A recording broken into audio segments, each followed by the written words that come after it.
today's lecture of e-commerce, we will study about the cyber crimes and how they are related with the e-commerce.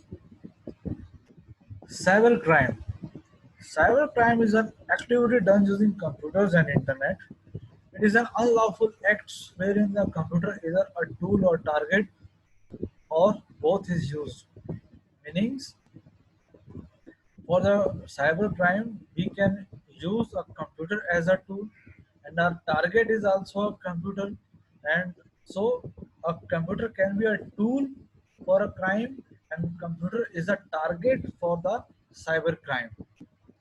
The categories of cybercrime are hacking with computer systems, electronic forgery, affixing of false digital signature, making false electronic record, then electronic forgery for the purpose of cheating, electronic forgery for the purpose of harming reputation, publication of digital signature certificate for fraudulent purpose, publication of information which is obscene in electronic form, breach of confidentiality and privacy. So as we all know, there are so many cyber crimes are available right now nowadays. So forgery is very common. We can copy paste and edit the signatures of anyone else, and we can electronically forge, we can do cheating, uh, like phishing and all. We can hack the account numbers to the banking, the crime in a banking sector. With the cyber crime in a banking sector is like we can hack the account of a user and transfers all the amount. So these are some very common cyber crimes nowadays. Then conventional crime and cyber crime. So traditional crimes are what? Burglary, breaking into a building with the intent or steal. And similarly in cyber crime, we called this type of burglary in cyber crime, we called it hacking. Computer network intrusion provide unauthorized access.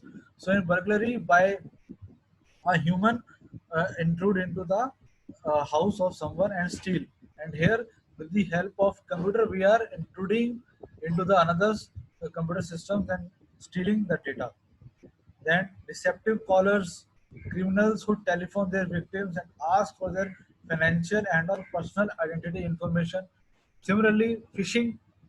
Phishing is what? A high-tech scam that frequently uses unsolicited messages to deceive people into disclosing their financial and or personal identity information. So nowadays phishing is is also very common. So uh, for put the security on the phishing, there the protocol like HTTPS, Hypertext Transfer Protocol Secure, is has been introduced so that almost all websites, especially the banking websites, are now with the HTTPS protocol. Then extortion, illegal use of force or one's official position or powers to obtain property, funds, or patronage. This is the traditional crime.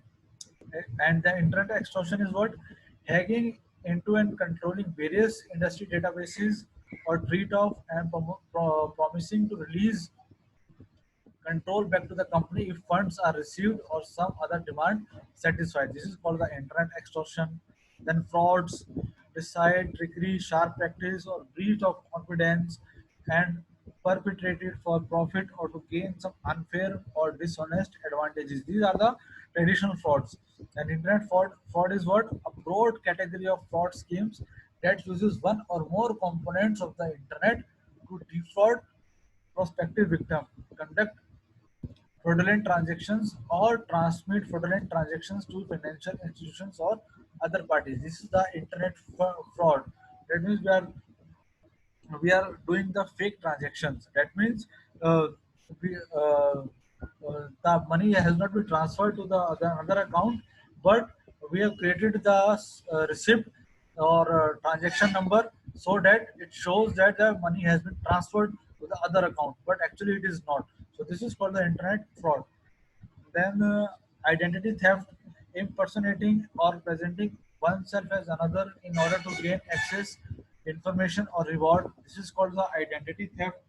And such type of theft is also available in the cybercrime, the wrongful obtaining and using of another person's identifying information in some way that involves fraud or deception, typically for economic gain. So, and the child exploitation, criminal victimization of minors for indecent purposes such as uh, pornography and sexual abuse. That is also traditional crime. And same type of crime is available in the cyber also, using computers and networks to facilitate the criminal victimization of minors. So the next is cyber threat evolution.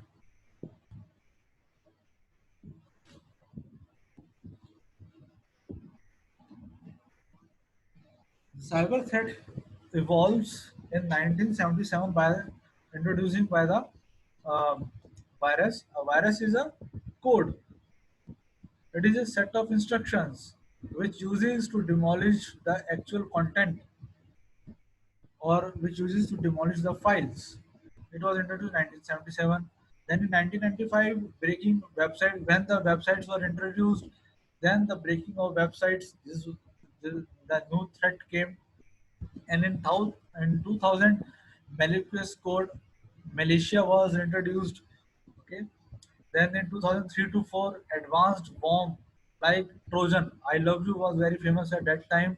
It was came the main purpose of this malicious code or advanced Trojan means to demolish the files or to corrupt the system files so that the system will get erroneous.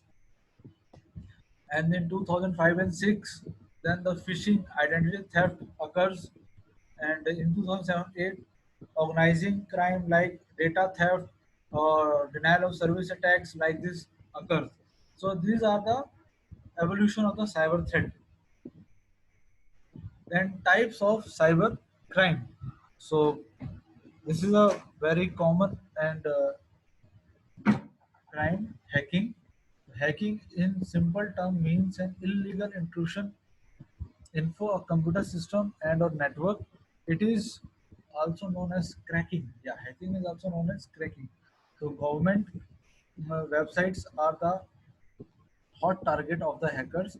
Due to the press coverage it receives, hackers enjoy the media coverage. And then motivation behind the crime called hackers, motivate behind the crime called hacking, greed, power, publicity, revenge, adventure, desire to access forbidden information, destructive mindset, wants to sell network security services. All this happens in the hacking. Then the denial of service attacks. This is an act by the criminals who floods the bandwidth of the victim's network or fills his email box with spam mail depriving him of the service he is entitled to access or provide. So many DOS attacks such as the ping of death or teardrop attacks. Then virus dissemination, malicious software that attaches itself to other software like virus, bombs, Trojan horse, web jacking, email bombing, etc. Sometimes the people downloaded a pirated software. In pirated software, the key maker or the key is available, a key generator is available.